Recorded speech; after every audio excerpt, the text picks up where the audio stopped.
Welcome to the Aaron Harber Show, Your Decision 2018. This is part two of a special two-part series with my special guest, Democratic nominee for governor, Jared Polis. Jared, thanks for joining me again. It's great to be here, Aaron. Thank you. It's always good having you on the show.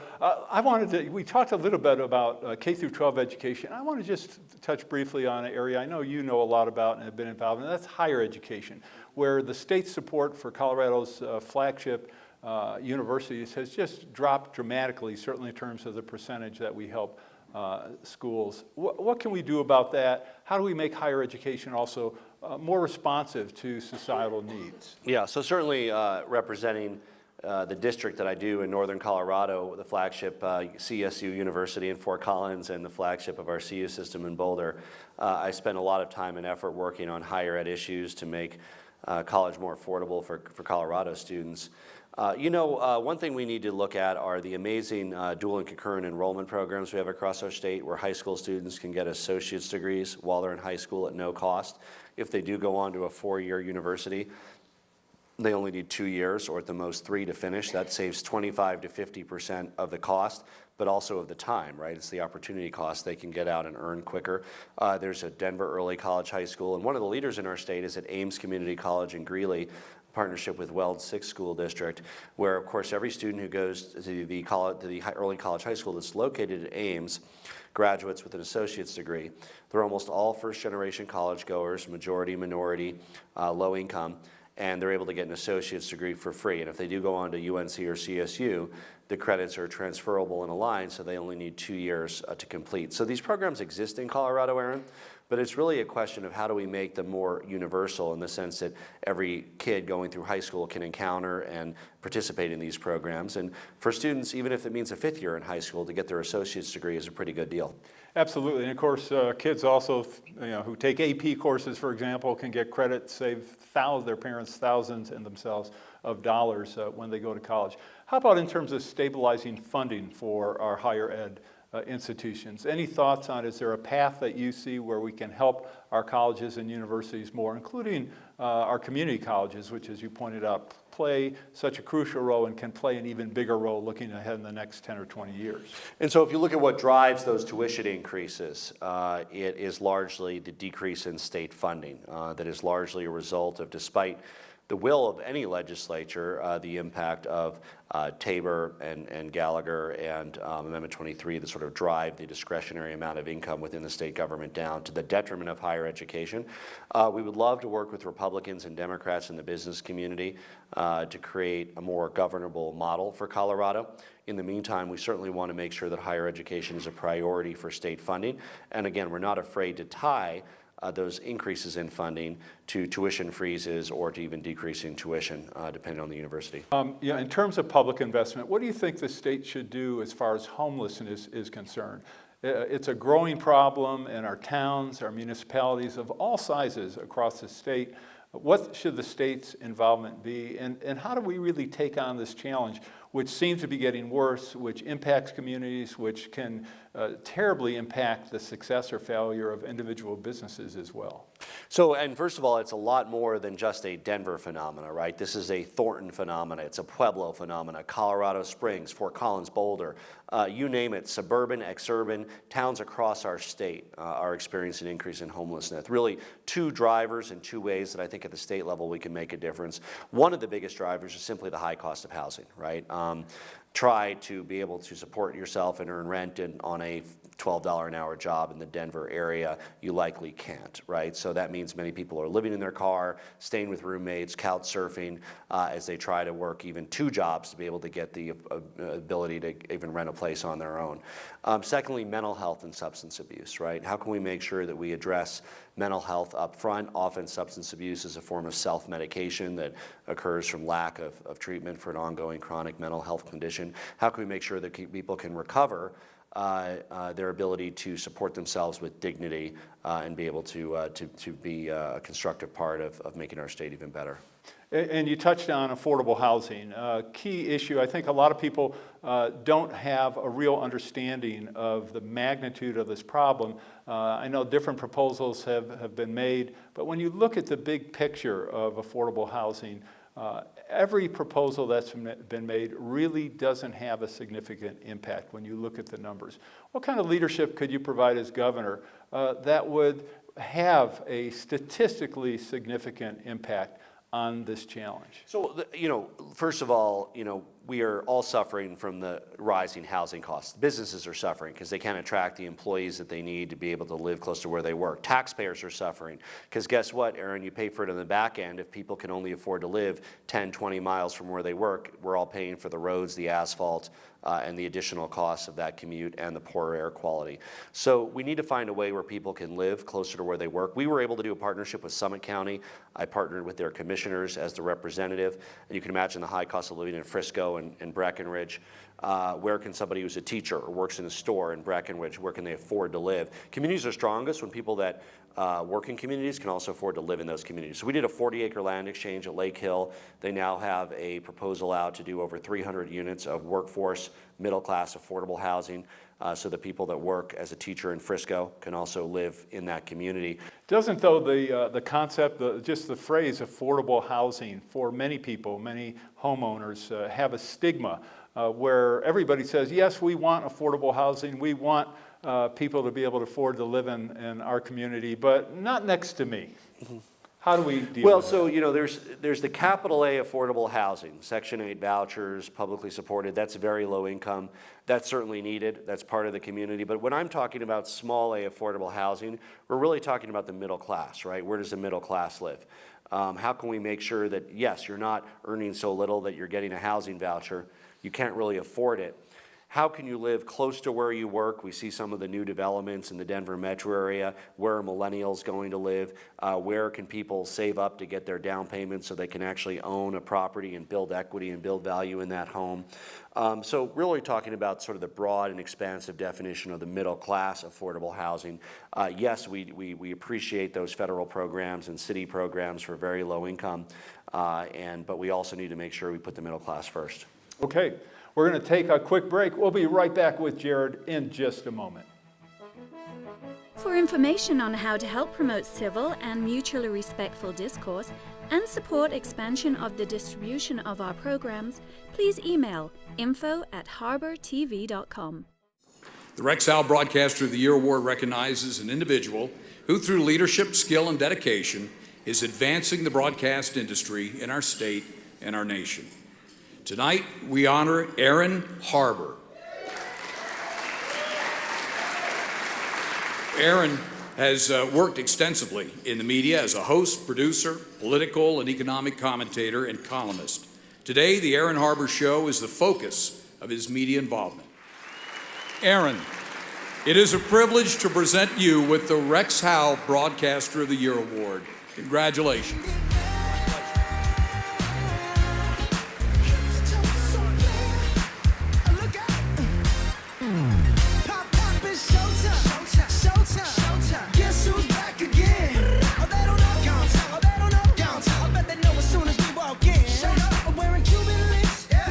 Just make journalism great again.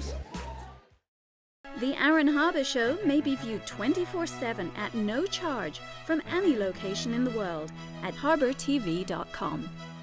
Welcome back to the show. We're with Jared Polis, the Democratic nominee for governor. Remember, this is part 2 of our special 2-part series with Jared, so please make sure you watch part 1. So Jared, you had touched on transportation, and actually you have in a number of different ways. And when you look at an honest assessment of what the maintenance, deferred maintenance and repair costs are in Colorado, estimates are around $9 or $10 billion that needs to be addressed immediately. And when you look at the growth of the state and how do we accommodate the traffic that's coming, you probably can easily double that. Where do we get the funds to pay roughly over the next decade or two, $20 billion or more to fix and to improve our roads and bridges? So, first of all, we're all effectively paying for the cost of the status quo. The average Coloradan loses $600 a year on lost productivity for time in traffic and increased wear and tear on our vehicles because of traffic. It's making our Denver metro area less competitive and attracting jobs. It's making our communities less livable. There's so many Coloradans that tell me, what do you mean, our economy might be doing well overall, but what does that mean for me if my income's gone up 3% a year, but my rent's gone up 8% a year, and my 15-minute commute's now a 40-minute commute, right? And that's the reality for too many families. So we have a major difference between myself and Walker Stapleton on infrastructure. I have said that if we're looking at bonding for infrastructure, there likely needs to be a dedicated revenue source for that bonding. In addition, I support multimodal travel options, really freedom of transportation. How can we do as we did in the Highway 36 corridor? How do we look at bike commuting, bus commuting, ways that can save family money, right? I mean, if a family can go from 2 cars to 1 car and get to work as quicker, that can put $1,500 in your pocket at the end of the year, right? How can we make sure that people are able to not just get by, but really thrive and make this economic growth work for them? So there are 2 propositions on the ballot, 109 and 110. 109 is Fix Our Damn Roads, which doesn't require a direct tax increase, but takes tax revenue and dedicates it to about $3.5 billion in bonding. What's your take on 109? Is that a proposal you support or not? So again, that one doesn't give the flexibility to the state in terms of making the investments. I would certainly encourage people to vote no on, what's the number, 109. It would basically give the state a big obligation to finance the transportation bonds, which would take up essentially almost all of the state's discretionary funds. Now, this is really dangerous, Aaron, in economic downturns, because that means that money is coming out of schools, coming out of everything else the state does. So if 109 were to pass, it would be part of that fiscal thicket that would make the state less governable by forcing additional reductions in higher ed, K-12, and every other area of the state just to make the interest payments on the. The other proposal is Proposition 110, which proposes to add a little more than a 6/10 of a cent increase to the state sales tax, which would generate approximately $10 or more billion a year in bonding, potentially $6 billion that the state would have control over, CDOT, the Colorado Department of Transportation, and a little under half of the total would be essentially the decisions for spending would be in the hands of local governments, cities, municipalities, and counties. What's your take on 110, and do you support that? Well, look, it's certainly less harmful than 109. If it were to pass, it would meet the infrastructure needs of the state. It's not what I would do if I were writing the proposal myself, but I certainly appreciate the effort of any people who are willing to come together around putting something that's a real solution on the ballot. I think largely it was the Denver business community and Colorado Springs business community that kind of worked on that particular initiative. There are over a dozen different initiatives on the ballot, Aaron, and obviously depending on where you live locally, could even be a dozen more. And the outcome of what the voters do on all of them will in many ways color the next governorship. So we will take stock after November 6th, and if I win, and then see what happened with these initiatives to really see whether the fiscal condition of the state is made worse or better. And one of the things that intrigues me is that the gasoline tax for Colorado at about roughly 22 cents a gallon hasn't been increased for over a quarter of a century. If it were simply increased based on inflation, which would be about 15 cents, let's raise the gasoline tax and adjust it for inflation so that those of us who use the roads pay for them. Well, we shouldn't let RTD off the hook for commitments that were made in the Fast Tracks Initiative of 2002, namely the Northwest Rail would be completed by 2017. They, as you know, have come back and said it'll be, sorry for the delay, it'll be 2041. I said that's completely unacceptable. I think everybody understands there could be a year or two delay, but delaying something an entire generation when people are already paying for it in Adams County and Broomfield and Boulder County is completely unfair. So we absolutely need to hold RTD accountable in that regard. Look, we need to look at making sure that we build out a 21st century infrastructure in our state. So what are the challenges as far as climate change are concerned, especially for Colorado? And distinguish yourself in terms of positions and perspectives from your opponent on climate change issues. Well, I like to think I have a pragmatic approach. I think, again, Walker Stapleton will hem and haw over whether it exists or whether it's caused by people. I just say let's look at the science, look at the data. It's happening, longer, drier summers. We have a climate-dependent economy from the ski areas to ag to tourism. We want to be a leader in terms of reducing our carbon emissions, in terms of building the renewable energy economy. I'm proud to be supported by the firefighters early in my campaign for my work in northern Colorado, working on both fire prevention as well as making sure we have the resources we need to battle fires. So it all ties in together. Let's Colorado be a leader in climate. Our plan is for our state to achieve 100% renewable energy by 2040, creating good green jobs, saving consumers money. And at the same time, let's make sure that this is not taking us by unawares and that we're preparing for what a changing climate means for Colorado business and for Colorado safety. So 2040 is only a couple decades away, essentially. How do we achieve that goal? And certainly you've been criticized for that goal as being unrealistic. Is it unrealistic? And if not, why not? It's extremely realistic. In fact, we've had many communities in Colorado step up with even more aggressive goals. The very first city in Colorado to commit to 100% renewable energy by 2030 is Pueblo. It's been joined since by over a dozen cities, including Denver and Breckenridge and Longmont and several counties as well that have now stepped up. And it's not something that the state can accomplish in isolation, but working with our local communities, working with the private sector, and many leading companies have also implemented aggressive climate goals. It's one of those things that we truly can't afford not to do, Aaron. When you look at the tremendous impact and devastating effect that climate change would have on Colorado. All right, since we're talking about agriculture, I also want to talk about water. I think a lot of people in the state don't realize that agriculture accounts for about 85% of the water use in the state. And why hasn't there been a state-led water conservation plan so that we know we're going to have enough water looking ahead? And of course, with what's happening with climate change, I know that's something you've considered for many years. Well, boy, you want to get climate change in the water question too, it's tough. We have under John Hickenlooper our first statewide water plan, which is a multi-stakeholder process. Both sides of the Continental Divide, urban, rural, on the same page. There's huge water infrastructure needs that we need to fund.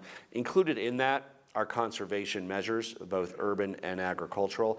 We want to make sure that there's a better structure in place to incentivize farmers for best practices rather than the use it or lose it water laws. We want to make sure that farmers can actually do better by themselves by engaging in new and more efficient water usage on their land. Also, as we look at additional developments and subdevelopments in the suburban interface, we want to use the very latest technology around water efficiency. What would you do? There's a lot of concern about, for example, the membership of the Colorado Oil and Gas Conservation Commission, which regulates oil and gas activity. What improvements do you think need to be done there, whether it be in terms of how it functions or the people who get appointed to sit there? I would love to work with the legislature on stronger laws to prevent conflicts of interest with regard to COGCC. I think that we can work with environmental groups and the industry to streamline the process and make sure that they do a better job in evaluating the state component. Again, the local piece is generally involved with the surface activity. When are trucks going in? Where's the access road? Is there dust or noise or pollution? The state piece is very much involved with working with the mineral rights owners on the underground piece to make sure that that's done safely, including better inspection of existing pipeline to prevent catastrophes like what happened in Firestone. All right, great. All right, we're going to come back after this quick break and wrap up with Jared Polis in just a moment. For information on how to help promote civil and mutually respectful discourse and support expansion of the distribution of our programs, please email info@harbertv.com. Hi, I'm Aaron Harber, host of The Aaron Harber Show. It's tough for me to limit myself to 140 characters, but you can see how well I do by following the show on Twitter. Follow me at @Aaron Harber. I'm Aaron Harber, host of The Aaron Harber Show. I very much would like to hear from you about the program, so please send me an email with your thoughts. You can suggest what topics I should cover, what guests I should invite to be on the show, or even what specific questions you would like me to ask. This is your program, so send your suggestions to aaron@harbertv.com. I promise to personally read every one, so email me today. And most of all, thanks for watching. I'm Aaron Harber, host of The Aaron Harber Show. Find us on Facebook to get all the latest updates, see behind-the-scene photos, and make comments and ask me questions. You can see episodes before their TV broadcast, so like the show today. The Aaron Harber Show may be viewed 24/7 at no charge from any location in the world at harbortv.com. Welcome back to the show. We are with Jared Polis, the Democratic nominee for governor. This is the end of part 2 of our special 2-part series with Jared, so make sure you watch part 1. All right, I know we only have a few minutes left.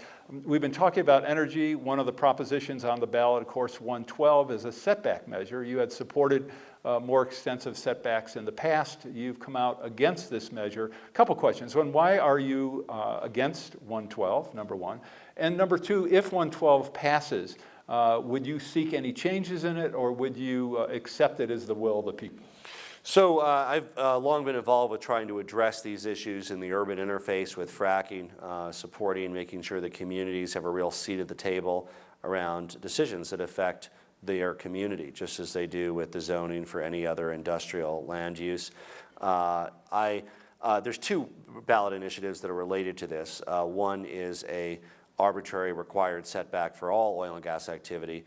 The other is a takings initiative that would put liability on any local or county government for any type of measure that reduces the profitability of the land use. So I mean, it's a very dangerous initiative. I think I believe that's Amendment 74. 74, yes. And so for instance, if a city were to say you can't open a strip club here in a residential neighborhood, the strip club operator could then sue and have a takings claim that they were taking away their livelihood. So it applies to a lot more than just oil and gas. And I would strongly encourage people to oppose 74. I've always argued for more flexibility than 112 offers with regard to siting of oil and gas. So let's make sure the local communities have a real seat at the table in those decisions. I certainly understand the frustration of people who said our politicians have been unable to act. Let's do something more stark. All right, we're running out of time. I'm going to fire a few questions at you. Gun safety, gun violence. What kind of leadership can you provide as governor in that arena? There's a huge difference between Walker Stapleton and I. He supports repealing universal background checks in Colorado. He supports repealing the magazine size restrictions that went in a few years ago. I would oppose any efforts to repeal either of those safety measures. I believe they've contributed to our safety in Colorado and are consistent with our Second Amendment rights.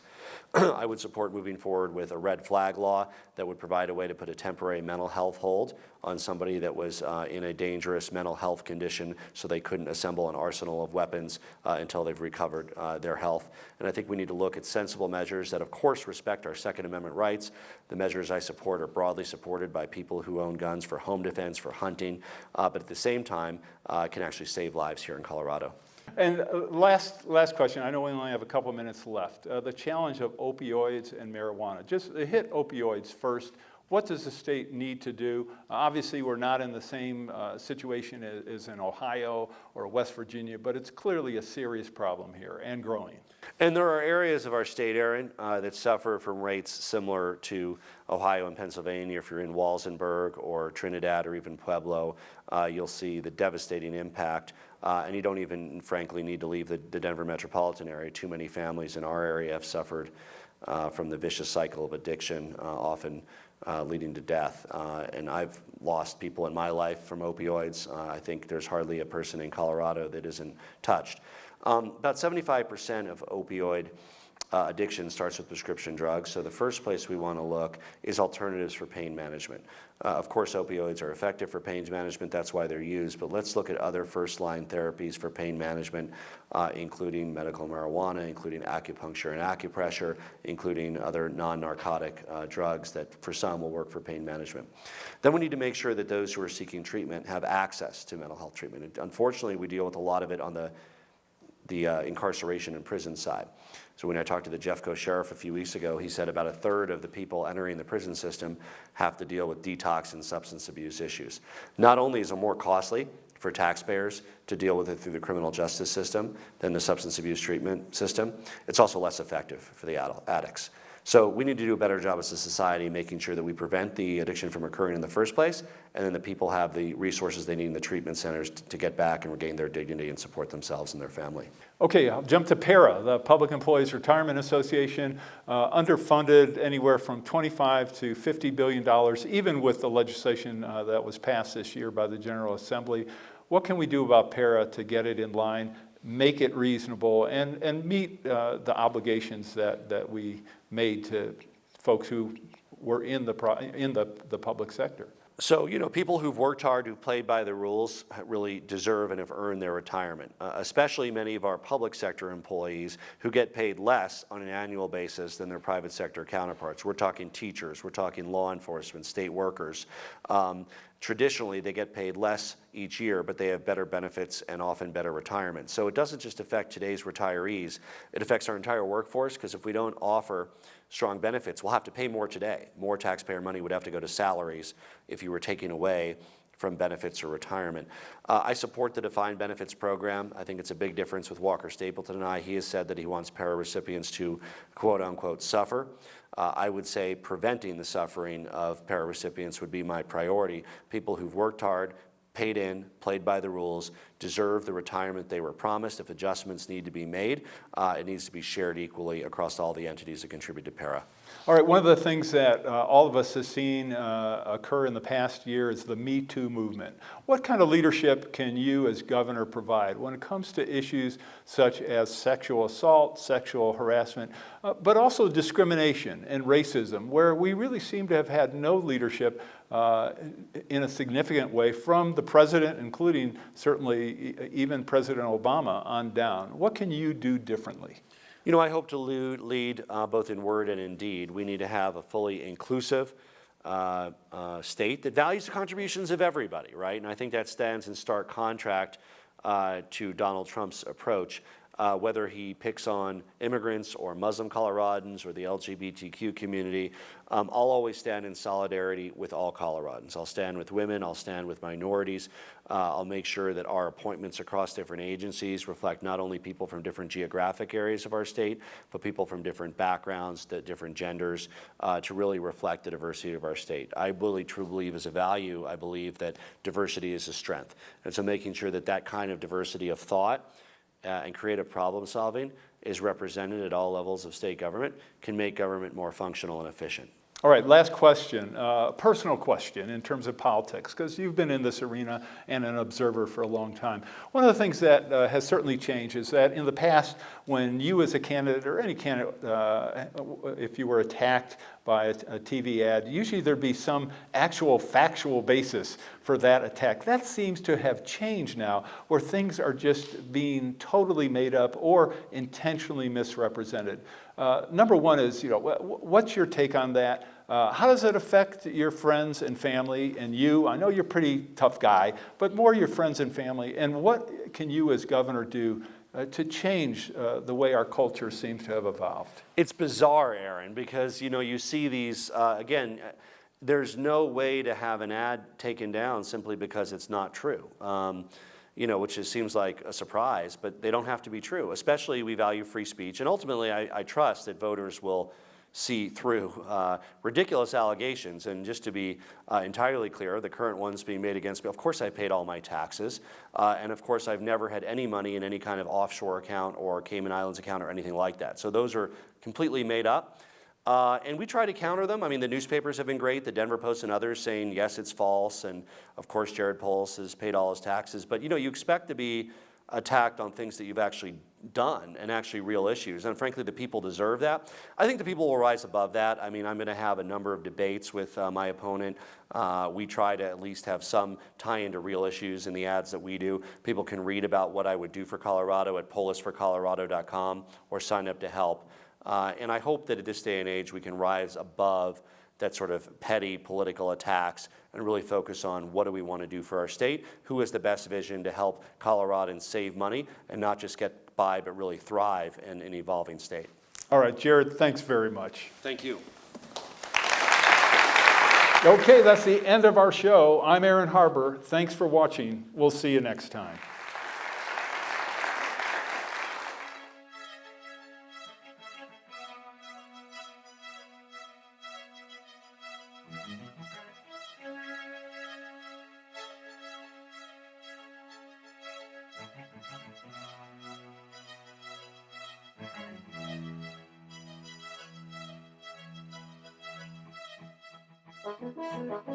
Please contact us. We want to hear from you.